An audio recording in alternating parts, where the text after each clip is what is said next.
Alright, so I want to show you really quickly how to make a berry frosting. The recipe's in my cookbook twice, and sometimes it helps just to see what's happening.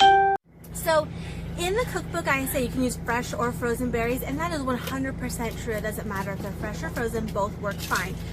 I'm going to be showing you using fresh strawberries, and compared to my cookbook, I actually am using like half of what's in the cookbook. It's like a half recipe, half of a half. I don't know. It's really small. It was just for my daughter's birthday, but I want to show you kind of the technique and how to get it going.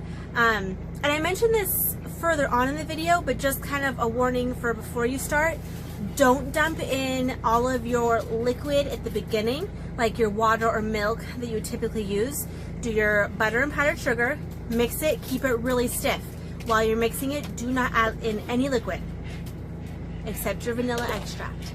Then put in your berry puree, mix. If it needs to be loosened, if it's still too thick to like do anything with it, then go ahead and add in some water. So just kind of a end at the beginning. Yeah. So anyway, here we go. 3 medium strawberries chopped. I'm not making very much frosting, so I don't want too much strawberry puree.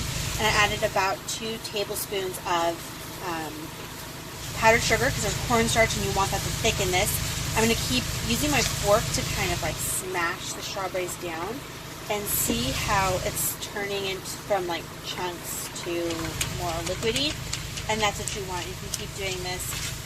You can puree the strawberries beforehand. I just am in a huge rush and don't want to dirty more dishes, so I just chopped these coarsely and threw them in, and I will show you. I'm on medium heat.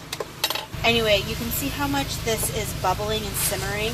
I'd say maybe a high simmer, and like see this picture. You basically want to go until you can get it all smushed down and there's no more big chunks, and then we're going to cool it and then mix it into our buttercream once it's cooled.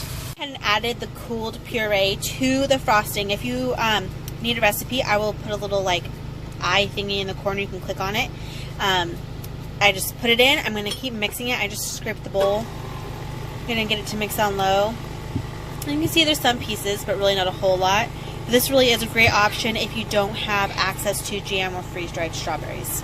It is all done. And I want to show you the consistency. When you're first making this, do not add your water or milk or anything like that. You can see how nice and thick this is.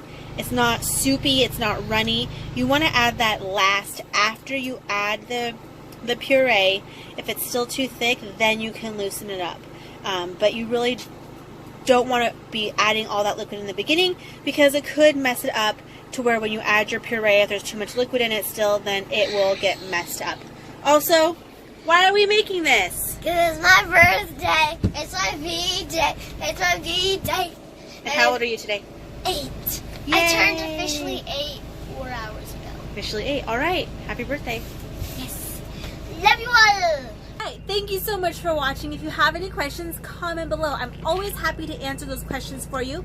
A link to the cookbook will be below as well. It's available on Amazon. Yes. And subscribe to our channel. Yeah. Right? Alright, thanks. Have a good one.